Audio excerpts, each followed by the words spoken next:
Tonight, you will do the most dangerous thing your body is capable of, and you'll do it on purpose. You'll walk into a room, lock the door, lie down in the dark, and switch yourself off.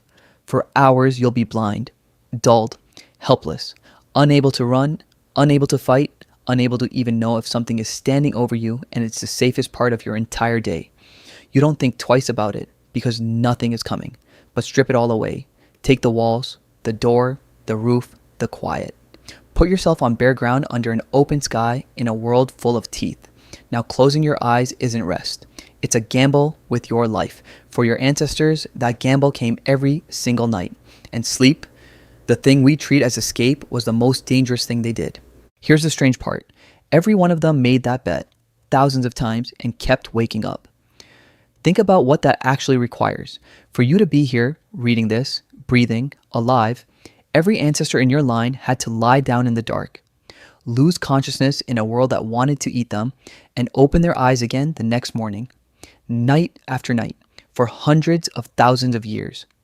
Not one of them was caught at the wrong moment before passing life forward. The long chain of sleeping bodies never once broke. So how? How does a slow, soft animal, with no claws, no fur, no den, no way to wake up fast enough, survive the most defenseless thing a creature can do, out in the open, surrounded by things that hunt in the dark? The answer is one of the quietest survival stories we have, and almost no one ever stops to think about it. Start with what sleep actually is, because we've forgotten how insane it is. To sleep is to shut down your own defenses on purpose. Your eyes close, your hearing drops away, your muscles go slack. For hours, you cannot see a threat coming. You cannot react. You cannot protect yourself or the people next to you. Every other danger in life, you can run from it or fight it. Sleep is the one you can't refuse. Stay awake too long and your body will force it on you anyway. Your brain will simply take it whether you agree or not.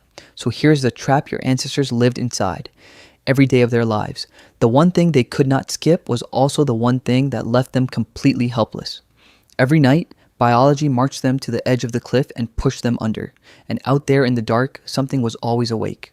Now compare them to everything else sleeping in that world. A wolf curls up in a den, ears twitching, ready to snap awake and bite. A big cat sleeps wedged in rock, claws and speed on standby. Some birds can shut down half their brain at a time and sleep with one eye open. Even the prey animals sleep in short, nervous bursts, ready to bolt in an instant.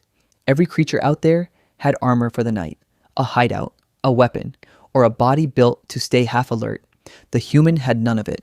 No claws, no fur against the cold, no burrow to vanish into, and no fast wake-up reflex either. Wake a human suddenly and they're useless for several seconds, fumbling and confused in the dark. By every rule of survival, lying down on open ground should have gotten us killed. And yet we didn't just survive those hours. We turned the most dangerous part of the day into our own. Here is how.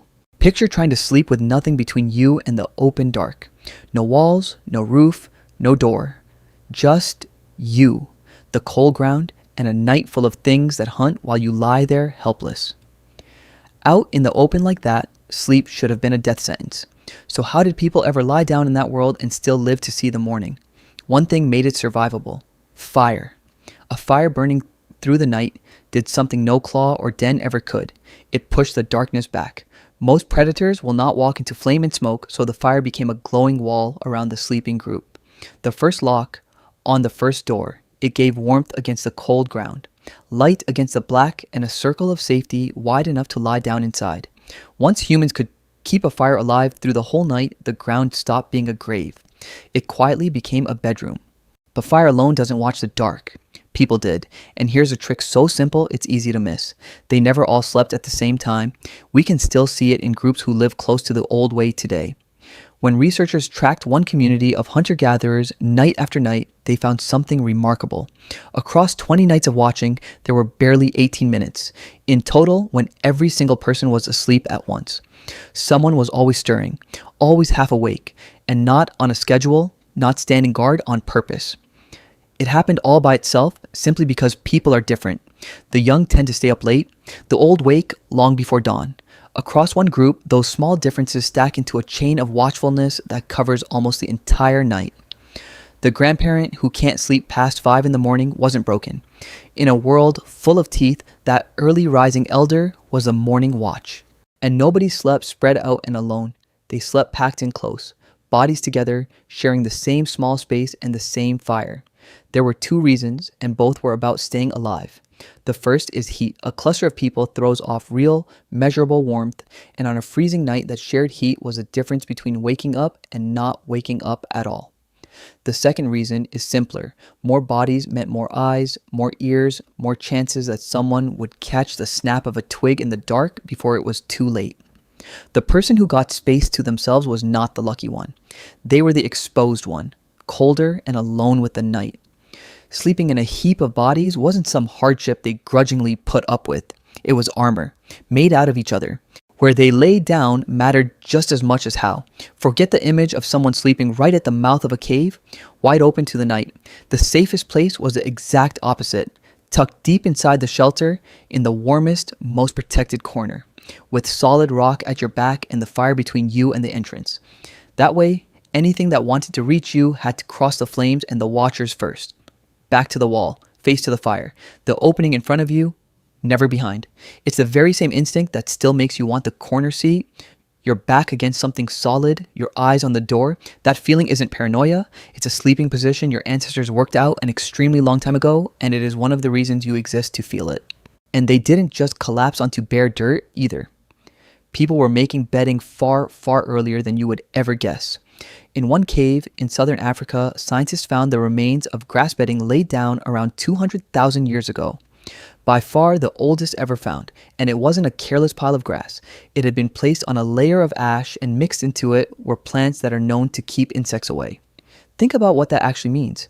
200,000 years ago, someone was building a clean, soft, bug-resistant place to sleep. A bed, designed to be comfortable and designed to keep the biting things out.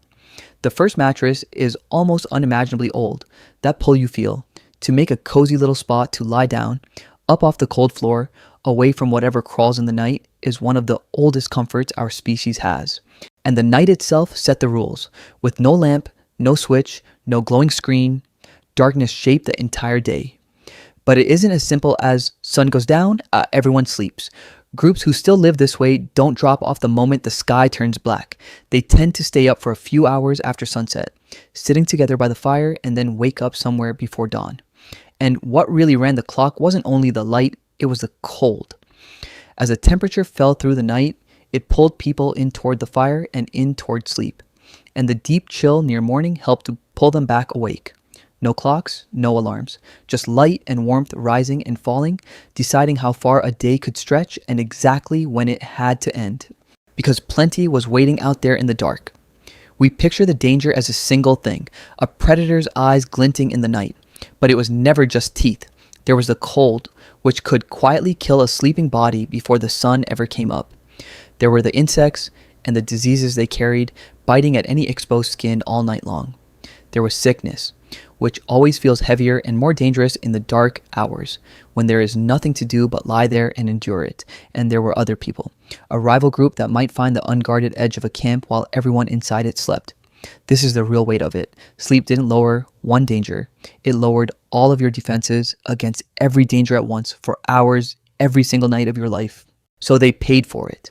Living like that meant a kind of rest we would barely even recognize. There was no such thing as switching off completely. No sinking into 8 unbroken hours, dead to the world, certain that nothing could ever touch you. Some part of the mind always stayed listening. A snapped branch, a sudden shift in the fire, a sound that didn't belong, and people would surface fast, hearts already pounding. Their rest may have been lighter, more broken, always ready to be interrupted at a moment's notice. The deep, total, careless sleep that you can have tonight, the kind where you trust the world enough to fully let go and disappear. That was a luxury almost none of them ever truly knew. And this is the part that turns a survival story into something deeper. To sleep out there was to hand your life to the people lying beside you. When you closed your eyes, you were trusting that someone else would stay alert, that the person on the far side of the fire wouldn't wander off into the dark, that the group would guard your helpless body until you could open your eyes again and guard theirs. Sleep wasn't something you did alone, behind a door that locks. It was something a group did together, in a circle, taking turns being vulnerable so that the others could finally rest. Every single night was a quiet agreement between them. I will keep you alive while you can't keep yourself alive, and tomorrow night you will do the same for me. We didn't survive the dark as individuals. We survived it as a kind of trust wrapped around a fire. But it would be dishonest to make that circle sound gentle. The night was unforgiving, and it tended to find the weak first. A small weakness in the dark could quietly turn fatal. The cold, a sickness, the insects, a predator, or a hostile group reaching the edge of the camp. And the ones least able to hold on were almost always the ones most exposed. The very old, the very young. Though already sick, someone shivering at the cold outer edge of the group. Someone too weak to wake and pull themselves closer to the fire. Someone alone. Those were the ones the dark could take before the dawn. Survival was never promised to everyone in that circle. The night was patient, and it waited, quietly, for the smallest gap to open. And here is the strangest twist of all, one you can still feel inside your own body right now. For a creature our size, humans barely sleep. We get by on around 7 hours a night, far less than you would expect for an animal like us. But we don't only sleep less, we sleep harder. We drop down into the deep stages faster, and we pack an unusually large share of the night into REM, the vivid dreaming sleep. And here is what should stop you. This short, deep sleep fits the danger perfectly. If lying helpless in the dark could kill you, then the safest sleep imaginable is exactly this. Take everything your body needs from the night in as little time as possible, then be ready to wake at the first wrong sound. Our sleep is matched precisely to the world our ancestors had to survive. Short, deep, and quick, fitted to a dangerous night. And precision like that does not come from nothing. Blind, lifeless matter did not stumble into something this exact. This is the wisdom of the Creator who fashioned us and shaped us in the finest form, and who gave us, in the danger of the dark, exactly the kind of rest we needed to live. Look at how perfectly you were made to meet the night. That is no accident. That is a gift measured out for you. So tonight, when you lie down, notice what you are really doing. You'll close a door that locks. You'll feel warmth that runs all on its own. You'll sink into the dark, certain that nothing is coming for you, and you'll call it nothing special at all. Maybe you'll even lie awake a while, quietly annoyed that sleep won't come, and think of it as a problem. But there was a time when closing your eyes was the bravest thing a person could do, when sleep wasn't an escape. It was a gamble, made fresh every single night, out in the open, surrounded by the dark. They handed their lives to one another, and trusted that the morning would come. And night after night, against everything, they opened their eyes again. The most defenseless thing a human being has ever done, we slowly, stubbornly turned into the safest hour of your life. So the next time you fall asleep without a second thought, remember what that quiet really is. It was won in the dark by people who watched over each other, so that one day someone like you could finally close their eyes and simply rest the way they never quite could. But do not call that rest nothing. It is a gift, the same mercy the Creator measured out for them in the cold and the dark, now laid gently over you in warmth, in safety, in peace. So tonight, when sleep finally takes you, let your last thought be thanks for the night that no longer hunts you, for the morning you can trust will come, and for the one who shaped you to rest and kept your line alive long enough for you to be here and feel it.